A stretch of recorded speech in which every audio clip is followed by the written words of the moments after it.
Selamat petang, salam sejahtera. Terima kasih karena bersama dengan saya di Nazilin Unity Channel. Ada netizen kata, tangkap saja Papa Gomo.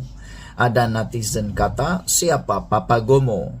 Ada yang netizen kata, siapa yang bayar Papa Gomo ini menjadi cyber trooper, kata mereka lagi. Benarkah Papa Gomo ialah cyber trooper? Benarkah Papa Gomo ialah orang yang diupah oleh orang tertentu untuk mahu menjatuhkan kerajaan? Rupa-rupanya Lokman Adam menghidu sesuatu. Ini apabila penemuan luar biasa Lokman Adam ini pastinya mengejutkan Papa Gomo. Lokman Adam kata, jangan biar Papa Gomo gugat kestabilan negara. Ini kita setuju. Siapa-siapalah, tidak pedulilah Papa Gomo kah orang tak, bukan Papa Gomo kah, siapa-siapalah yang menggugat kestabilan negara patut diambil tindakan segera. Karena tindakan seorang boleh rosak susu sebelangap. Karena titik nilai setitik rosak negara kita. Kita tak sanggup menerima perkara tersebut. Karena kehendak dan kerana nafsu serakah seorang saja rosak satu negara, itu yang kita tak nak langsung berlaku. Jadi Lokman Adam kata, jangan biar Papa Gomo gugat kestabilan negara. Selagi blogger kontroversi Wan Muhammad Azri, Wan Deris dan atau Papa Gomo tidak ditahan di bawah SOSMA, kerajaan yang stabil pun boleh tumbang akibat rekaan ceritanya yang memperdaya orang ramai, kata Lokman Adam. Ahli mesyuarat kerja tertinggi UMNO, Datuk Lokman Nur Adam berkata, pada zaman Tun Dr. Mahathir Mohamad, individu yang membuat tuduhan palsu seperti Papa Gomo sudah lama dikenakan Akta Keselamatan Dalam Negeri ISA. Tetapi pada waktu ini, ISA telah pun dipindah dan telah dimansuhkan dan telah digantikan dengan SOSMA. Namun demikian, sehingga ke waktu ini, Papa Gomo masih lagi bebas walaupun telah pun diheret ke mahkamah untuk isu berkaitan dengan kenyataan beliau. Beliau berkata, individu seperti Papa Gomo tidak harus dibiarkan sehingga menggugat kestabilan negara. Setakat dakwaan di bawah akta hasutan ini, kata Lokman Adam, nak tunggu selesai bicara manusia yang fitnah melampau hingga menggugat keselamatan negara, mahu cecah 4 hingga 5 tahun. Zaman Mahathir dulu, manusia macam ini dah lama kena ISA, kata Lokman Adam. Selagi manusia macam ini tak kena SOSMA, silap-silap kerajaan yang stabil boleh benar-benar tumbang.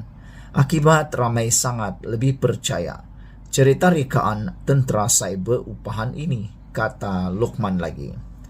Tak salah bagi kebebasan bersuara, tapi membiarkan kebebasan memfitnah kerana mahu dilihat melindungi hak bersuara bakal mengundang malapetaka dan umpama menggali lubang kubur sendiri, kata beliau.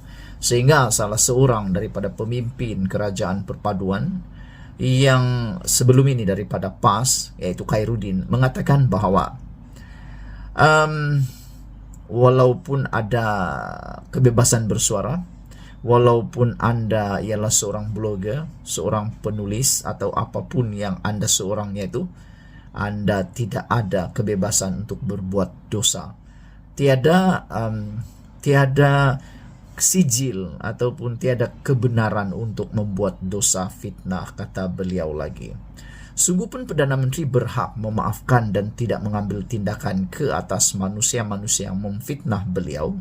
Janganlah pula hak rakyat untuk terus kekal menikmati kestabilan politik dan ekonomi dinafikan sehingga kita akhirnya kembali ke zaman kegelapan Perikatan Nasional, kata Lokman Adam.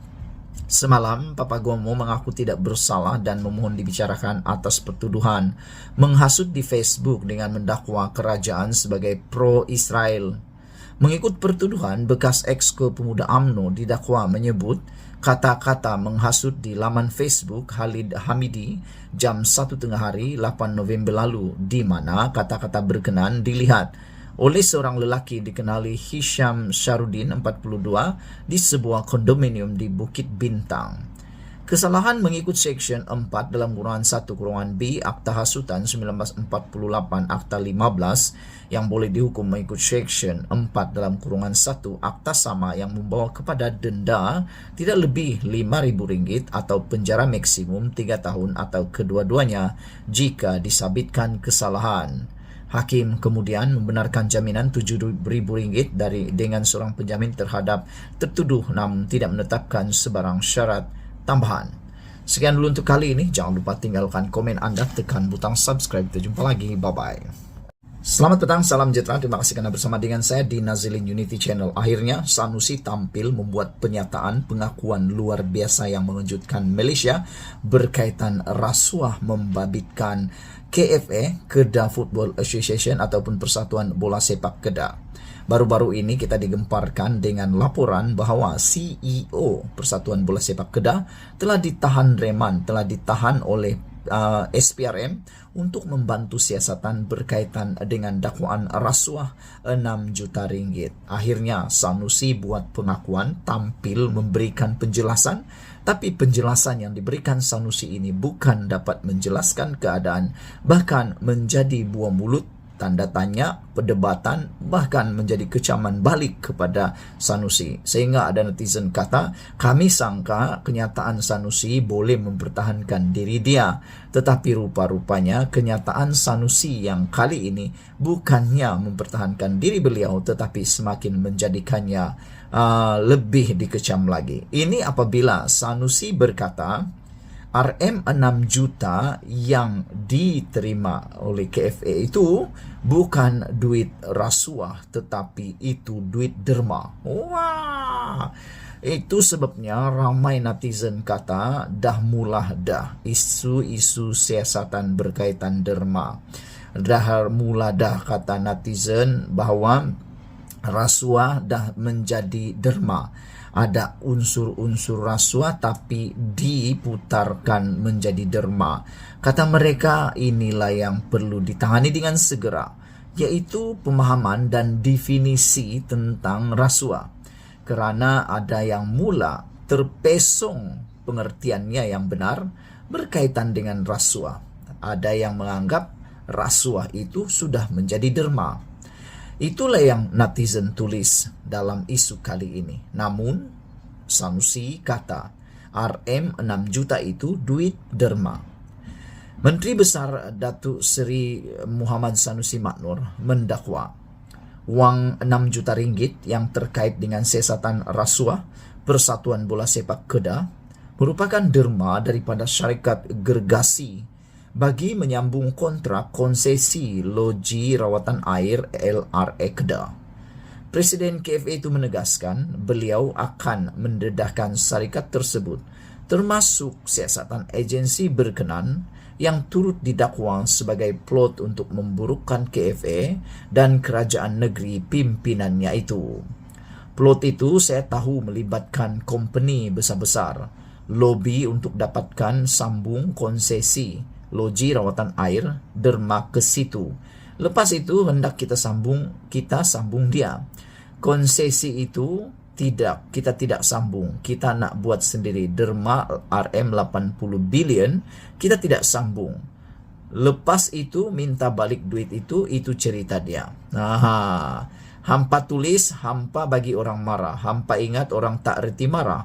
Masuk akaun KFA, dia bagi cek, dia derma. KFA sejak 100 tahun dulu, 1924, KFA ditubuhkan, dibiayai dengan derma. Sumbangan daripada kerajaan swasta, NGO, peminat sukan, semua derma pi situ, kata Sanusi.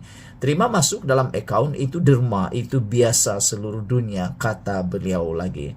Namun netizen mula mengecam apa yang diakui oleh Sanusi, didedahkan oleh Sanusi ini. Kata mereka, adakah laporan bertulis yang itu ialah derma, kata mereka lagi. Beliau berkata demikian dalam sidang akhbar selepas hadir pada Majlis Perasmian Program Publicity dan Penyertaan Awam draft rancangan tempatan daerah Padang Terap di Kuala Nerang di sini hari ini.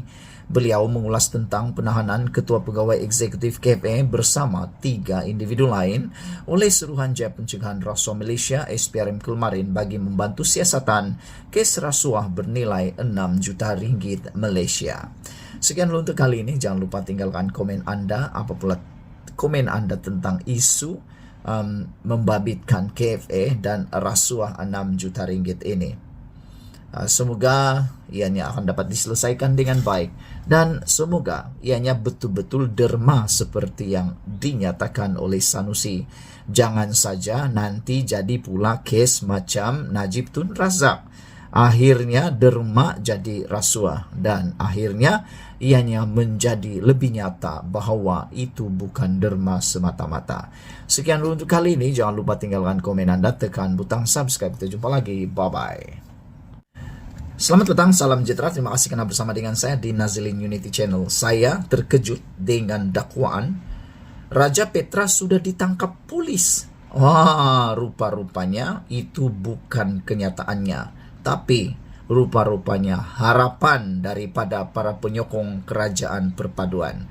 Bahkan sebahagian besar rakyat di Malaysia mengharapkan supaya Raja Petra Kamarudin segera dibawa pulang ke Malaysia. Dan ada juga yang mahu supaya Interpol mengambil bahagian bekerjasama dengan PDRM Malaysia untuk menangkap dan membawa pulang kontroversi atau membawa pulang blogger pelarian kontroversi ini, yaitu Raja Petra Kamarudin, pulang ke Malaysia. Dan ada juga yang mencadangkan, kata mereka, kalau benar Raja Petra ini adalah pemimpin yang lebih baik daripada Anwar Ibrahim Mahathir dan Muhyiddin dan Ismail Sabri Yaakob dan Najib, mereka kata pulanglah ke Malaysia, cuba-cuba nasib bertanding sebagai ahli parlimen, mana-mana tahu quote-quote boleh pula dilantik sebagai Perdana Menteri, kata mereka. Selain itu, boleh juga nanti kalau betullah Kerajaan Perikatan Nasional ini berjaya menjadi kerajaan, kata mereka, manalah tahu Raja Petra boleh pula diangkat, boleh pula dilantik sebagai senator kepada kerajaan tersebut dan dilantik ke jawatan yang tertentu. Mungkin juga jawatan Menteri Komunikasi. Karena netizen kata Raja Petra kan suka putar-putar belit, suka putar-putar spin-spin, dan suka fitnah sini sana, kata netizen. Tapi yang mengejutkan kita dan juga membuatkan ramai orang gembira ialah apabila akhirnya ada pihak tampil membuat laporan polis terhadap Raja Petra Kamarudin dan juga laporan dakwaan SD Puan bersumpah untuk menjatuhkan kerajaan. Hari ini akhirnya ahli Majlis Kerja Tertinggi PKR atau AMK membuat 13 laporan polis. Bukan 1, bukan 2, tapi 13 laporan polis. Kalau 1 laporan polis mungkin boleh diabaikan, tapi ini 13 laporan polis. Jadi dengan adanya 13 laporan polis ini, dan kalau ianya mewakili setiap negeri, maka wajiblah pihak berkuasa, terutama polis, membuat siasatan penuh terhadap SD yang tular yang telah dipaparkan oleh Raja Petra tersebut. Jadi diharap juga Raja Petra tampil menjadi saksi utama di dalam kes tersebut. Tapi ialah ramai netizen menggelar, selain daripada Raja Petra sebagai Raja Putar Belit, ada juga yang menggelar Raja Petra sebenarnya adalah pengecut kerana hanya berani buat bising tin kosong di negara orang, tapi tak nak balik ke Malaysia. Mereka kata kalau betul dia berani, apa mau takut? Bosku pun sedang meringkuk di penjara, takkanlah Raja Petra pula pengecut takut tinggal dalam penjara. Ya asik-asik mau mengganggu gugat kestabilan negara, tapi tak berani pula nak balik memperbaiki negara ini, kata mereka. Sebanyak 13 laporan polis telah dibuat pemuda PKR AMK di peringkat negeri terhadap dakwaan yang dibuat Menteri Besar Kedah Muhammad Sanusi Maknor dan blogger Raja Petra Kamarudin berhubung rancangan menjatuhkan kerajaan.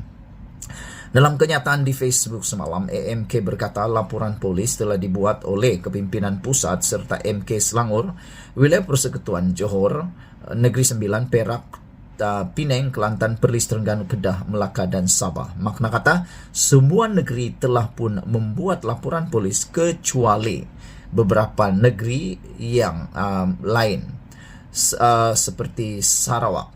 Saudara-saudara sekalian, tujuan laporan polis dilakukan adalah bagi menyiasat pendedahan Raja Petra yang mendakwa satu komplot sedang diusahakan dengan mengumpul akuan berkanun selain kenyataan Sanusi yang memperakui komplot itu.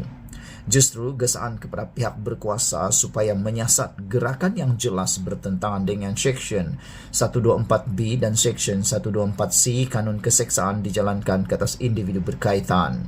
Perdana Menteri sendiri berulang kali menyatakan dia terbuka untuk diuji keabsahan di Parlimen, dan kita lihat sepanjang sesi perbahasan berlangsung tahun lalu, tidak ada satupun usul yang ditolak atau tidak diluluskan sekiranya majoriti telah tiada menurut kenyataan itu.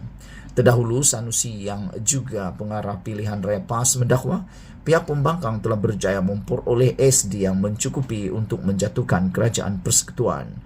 Dakwaan sama turut dibuat oleh Raja Petra Kamarudin, walaupun semakan mendapati dakwaan dan dokumen yang dipamerkan terdapat pencenggahan yang menimbulkan persoalan. Salah satu komen daripada netizen berkaitan isu ini ialah Raja Petra ialah Raja Pusing Kelentong. Ada ramai di Malaysia. Mereka lah yang jenis angau. Mereka inilah jenis angau, mimpi, melilih air liur, dok buat komplot, kerepot dan lain-lain untuk kerajaan, menggagalkan kerajaan, untuk menjadikan kerajaan berpecah dan berbalah.